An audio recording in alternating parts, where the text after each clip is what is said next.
haatana dhegeystayaal kusoo dhawaada xubintii galka baarista iyo Haruun Macruuf.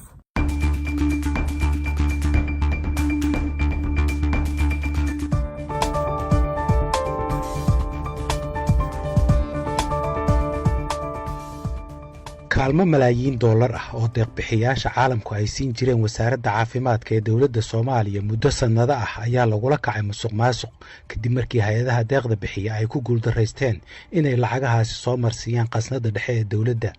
sidaasi waxaa barnaamijka galka baarista u sheegay saraakiisha dowladda Soomaaliya. lacagta ka timid deeq-bixiyaasha ayaa soo maraysa laba hay-adood oo ka tirsan qaramada midoobay oo lagu kala magacaabo United Nations Population Fund iyo hay'adda UNICEF iyo hay-ad saddexaad oo lagu magacaabo World Vision. saddexdan hay-adood ayaa lacagtaasi ku shubayay account ay leedahay wasaaradda caafimaadka oo ay maamulayeen saraakiil ka tirsan wasaaraddaasi. lacagtan ayaan la marsiinin qasnada dhexe ee dowladda isla markaana aan lala socodsiinin hay-adaha maaliyadda dowladda Soomaaliya. sidoo kalena laguma darin miisaaniyaddii ay baarlamaanku ansixiyeen sida ay kala duwan u sheegeen barnaamijka galka baarista. haddaba sidee ayuu u dhacay musuqmaasuqan? maxay hay-adaha caalamigu ugu guuldareysteen inay ogaadaan musuqmaasuqa lagu sameeyey dhaqaalaha badan ee ay siinayeen wasaaradda caafimaadka? sidoo kale maxay wasaaradda caafimaadku ugu guuldareysatay inay ogaato xatooyadan oo la sheegay inay socotay muddo sannado ah?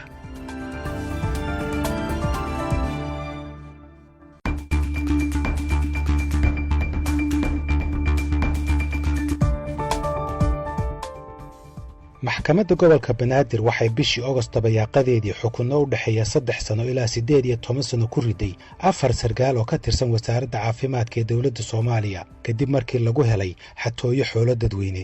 saraakiishu waxay kala ahaayeen agaasimihii maamulka iyo maaliyadda ee wasaaradda Maxamuud Buule Maxamuud oo lagu xukumay 18 sano oo xariga, Mahdi Abshir Maxamed oo ahaa madaxii xisaabaadka ee mashruuca wacyigelinta caafimaadka oo lagu xukumay 12 sano, iyo agaasimihii guud ee wasaaradda Cabdullaahi Cali Xaashi oo lagu xukumay 9 sano xariga.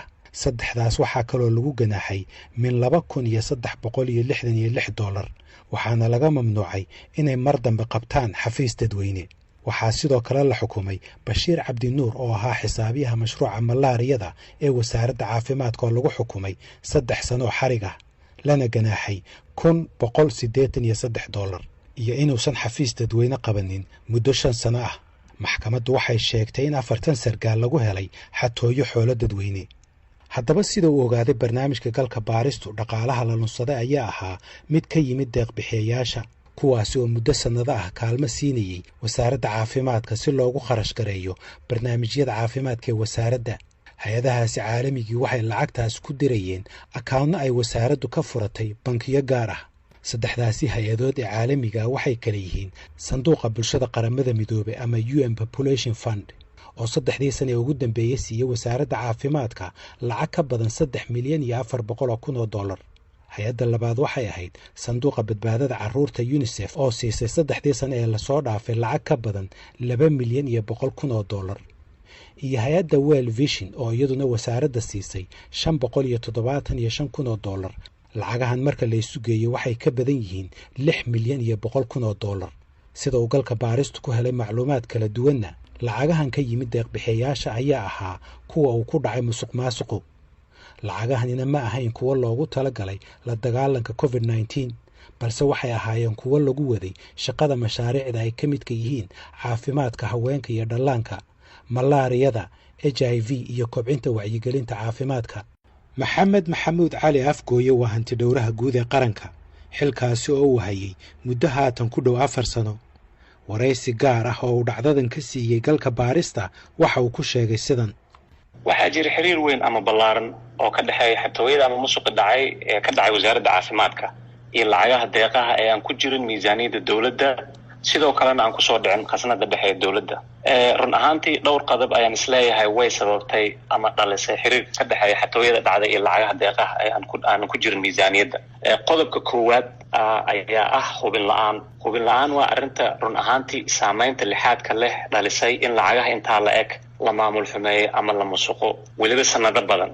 haddii lacagahaas ay soo mari lahaayeen hanaanka miisaaniyadda dowladda, waxaa hubin lahaa wasaaradda maaliyadda oo budgetkoodii u samayn lahaa, xafiiska xisaabiyaha guud oo kharashaadkii baxaya ka warhayn lahaa, xafiiska hantidhowrka guud oo run ahaantii korjoogteyn ama oversight ku yeelan lahaa iyo bangiga dhexe oo lagu maamuli lahaa lacagtaas balse maadaama aysan soo marin waxaa sahlanaatay in la maamul xumeeyo ama la masuqo lacagahaas oo aan ku jirin miisaaniyadda dowladda federaalka Soomaaliyeed. qodobka labaad ee iyadana sababtay in xatooyo ama musuq uu dhaco ayaa ah korjoogteyn la'aan.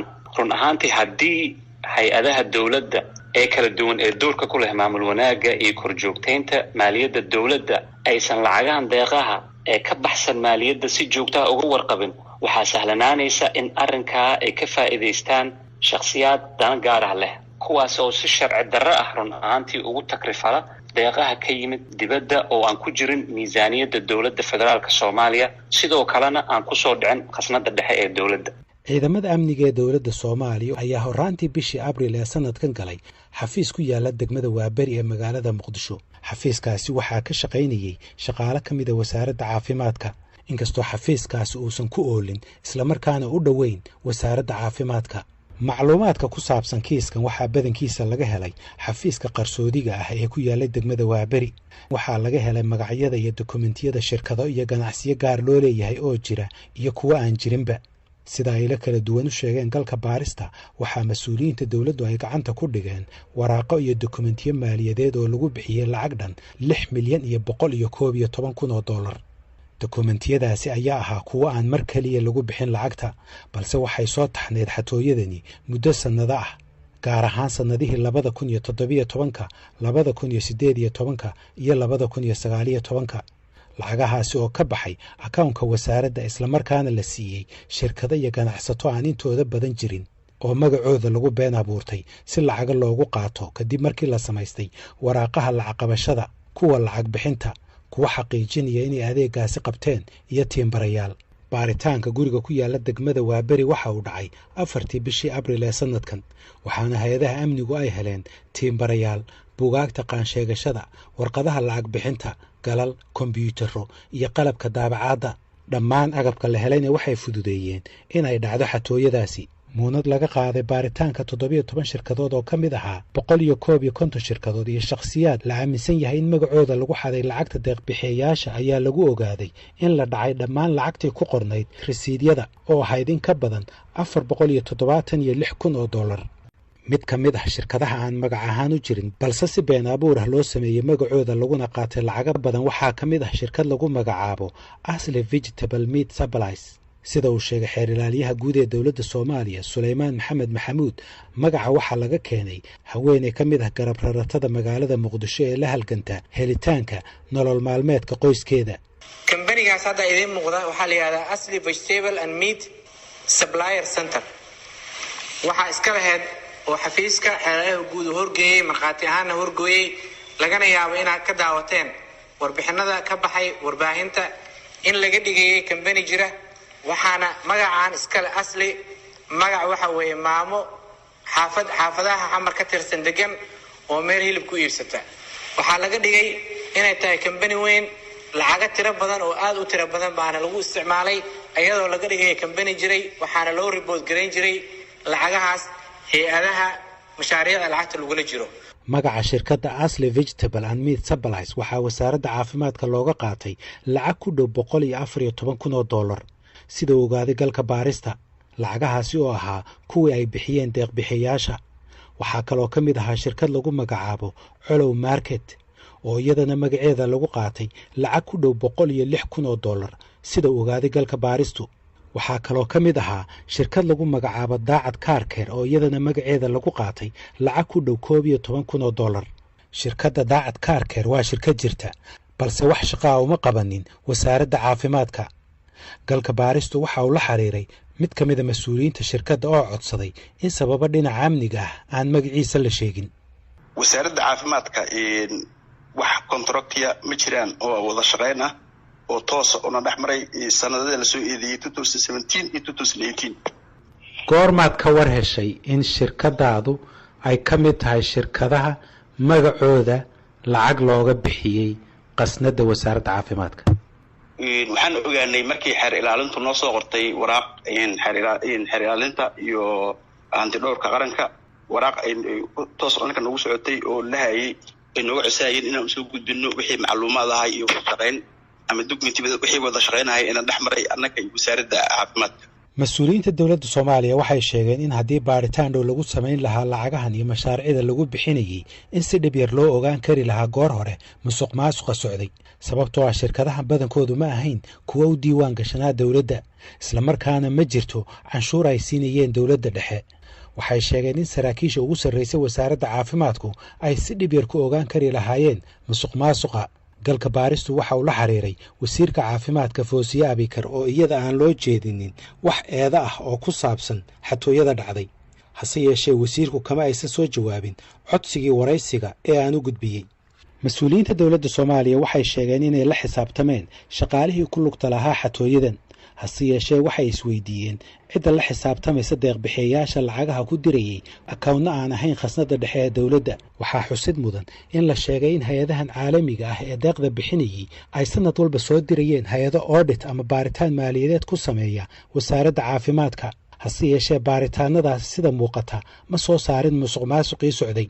haddaba waxaa isweydiintu tahay sababta baaritaanadaasi madaxa bannaan ee matalaya deeq-bixiyayaasha loogu ogaan waayey musuqmaasuqa socday. sidee ayaa lagu xaday lacag gaaraysa $100,000 haddiiba aysan ahayn malaayiin dollar oo ay u ogaan waayeen deeq-bixiyayaasha caalamiga ah? maxay tahay sababta ay hay-adahani u isticmaali waayeen bankiga dhexe ee Soomaaliya oo ay isticmaalaan bankiga adduunka, bankiga horumarinta Afrika, midowda Yurub iyo deeq-bixiyaal kale? Dr. Cali Ciise waa madaxa macadka dhaqaalaha iyo siyaasadda bulshada ee Geeska Afrika HESBI oo horeyna Soomaaliya ugala soo shaqeeyay diyaarinta miisaaniyaddii ugu horreysay ee baarlamaanka la horgeeyo. miisaaniyaddaasi oo ahayd tii sanadkii 2011-2012. si fudud baan u idhaahday hay-adda anigu waktigan maanta la joogo Soomaaliya joogto oo weli ku adkaysanaysa waxaan bixinayaa deeq baan bixinayaa aan dowladda miisaaniyaddeedii sii marin ama ka muuqan oo aan sharcigii baarlamaanka la horgeeyay ka muuqan line item oo waxa weeye socodkii marka yaa ka daba tegaya yaa ogaanay qofka ay gacantiisa gashay maahayn dee miisaaniyaddiina kama muuqato baarlamaankiina ma ansixin. marka waxa weeye waxa dowladda Soomaaliya ay ku dadaalaysaa qaramada adduunka ku dhaqmaan waxa weeye inuusan jirin wax la yidhaahdaa off budget wax miisaaniyadda ka baxsan oo dowladda leedahay inaanu jirin. waxaan ka hadlaynaa waa lacag fara badan, waa lacag ka badan $6 milyan oo aan ahayn sanad keliya laakiin dhowr sano ahayd oo 3 hay-adood ay kala siiyeen wasaaradda caafimaadka, UNICEF, UNFPA iyo World Vision. marka hay-adahani ma sharci bay jabiyeen baa la dhihi karaa marka la eego dee xeerka maaliyadda iyo nidaamka maaliyadeed hadda waddanku shaqeeya? waxaan aaminsanahay inaanay ahayn 60 milyan hadda carabka ku dhufatay in ka badan oo 2 laab ama 3 laab inay musuq iyo nidaam xun ku baxayso Soomaaliyada maanta. dawlad hadda ugu badan anigu aan qoraalana ka sameeyayna haddana hay'adda dhaqaalaha qaranka Soomaaliya waxa weeye deeqo 140 iyo ka ziyaado miya World Bank ku talagalay xanuunka COVID-19. waxaa ka mid ah malaayiin oo dowladaha kan mucaawanada Soomaaliya siiyeen loogu talagalay inuu dariiq kastaba mareeyay la dagaalanka xanuunkan lagu samaynayo. waxaan marnaba shakiga jirin haddii aan lacagaha si toos ah loo maamulo 60 milyan inay noqonayso peanuts waxaan macno lahayn. su-aasha haddaan ku soo noqdo waxa weeye muxuu yahay iyaga iyo dowladda hadda sharciga ay ku heshiiyeen in badan baa waxay ku shaqaynaysaa Soomaaliya mucaawanadii siin jirtay markii aan miisaaniyadiba jirin oo humanitarian reasons ay wuxuu marinaysay dariiqii ama xawaalada Soomaaliya ama jeefka ku soo qaaday. waqtiga imika isbedelay waa maxay cilaaqaadka iyo agreementka ka dhaxaysa hay-adda iyo dowladda kuma sheegi karo. waxaa jirta Soomaaliya transition bay ka soo baxday. in badan waxaa laga yaabaa inaan dowladduba la ishor fadhiisan oo loo odhan sidii aad shalay u dhaqmaysay maanta looma dhaqmayo sharciguna ma ogola. sharcigu haddii uu baarlamaanku ansixiyey markii hore saan u dhigeen kugu noqde inaan lacag dowladda loogu talagalay budgetka si ka baxsan loo maamulo markaa sharcigii bay ka hor imanayaan. laakiin sharcigaasu ma jira hadda waa in la xaqiijiyaa marka hore. Soomaaliya waxay haatan ansixisay sharciga maaraynta maaliyadda kaasi oo qodobkiisa 38 uu dhigayo in dhammaan deeqaha caalamiga ah lagu daro miisaaniyadda dalka. laakiin sharcigaasi waxaa la ansixiyey 25 bishii December ee aynu soo dhaafnay. example iyagoo kooban soo qaadaynaa Soomaaliya waxaa la yidhaahdaa bilyan iyo ka ziyaada lagu bixiyaa humanitarian ama 2 bilyan baa lagu bixiyaa mucaawano horumar iyo isugu jirta maxaan ku idhaahdaa humanitarian assistance dadka masaakiinta dhibaataysan lagu quudi lahaa.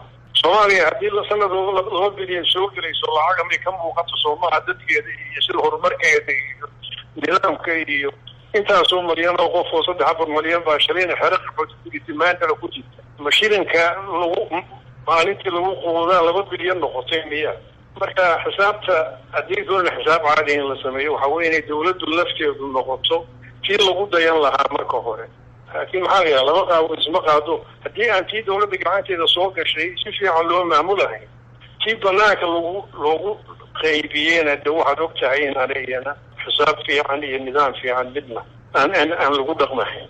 hanti dhowraha qaranka Maxamed Maxamuud Cali Afgooye waxa uu ugu baaqay hay'adaha deeqda bixiya inay joojiyaan koontooyinka gaarka ah ee ay lacagaha ku shubayaan isla markaana miisaaniyadda dawladda lagu daro deeqaha ay bixinayaan mashaariicda ay ku bixinayaanna la diiwaan geliyo warbixin iyo baaritaan maaliyadeedna la marsiiyo. waxa uu ka digay in deeqaha aan nidaamkaasi marin ay khatar ugu jiraan in la musuqmaasuqo.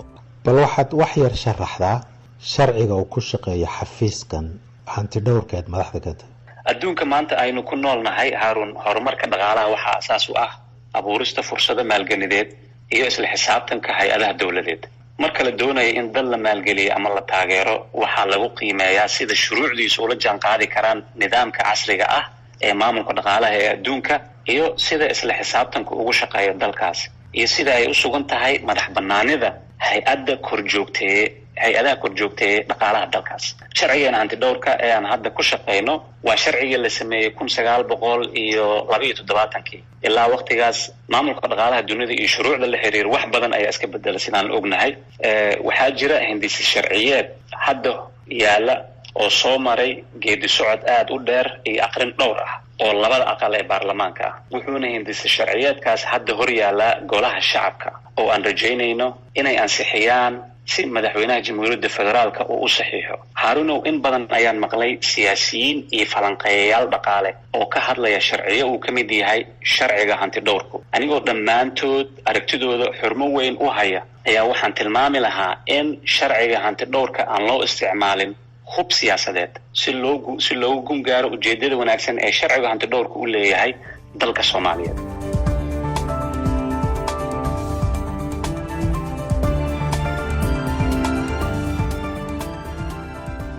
galka baaristu waxa uu la xiriiray hay'adaha UNFP iyo World Vision oo aan ka soo jawaabin codsigii waraysiga ee aynu u gudbinay.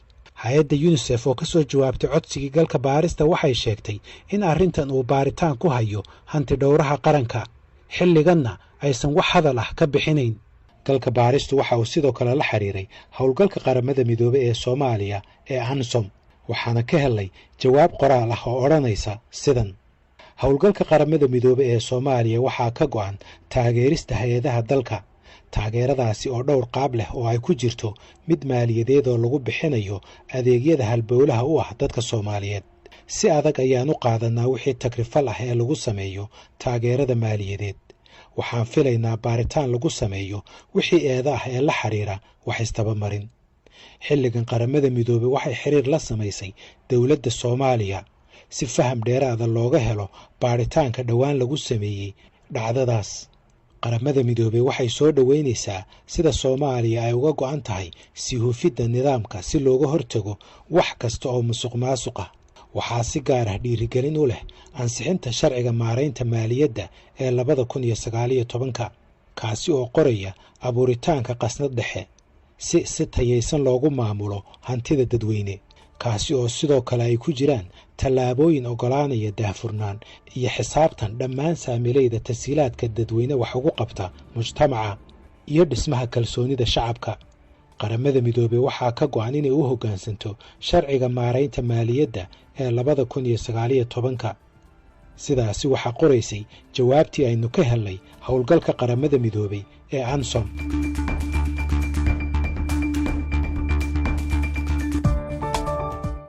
barnaamijkii galka baaristuna waa naga intaas inta aynu ku kulmi doonno barnaamijkan oo kale waa haaruun macruuf oo idin leh nabadgelyo.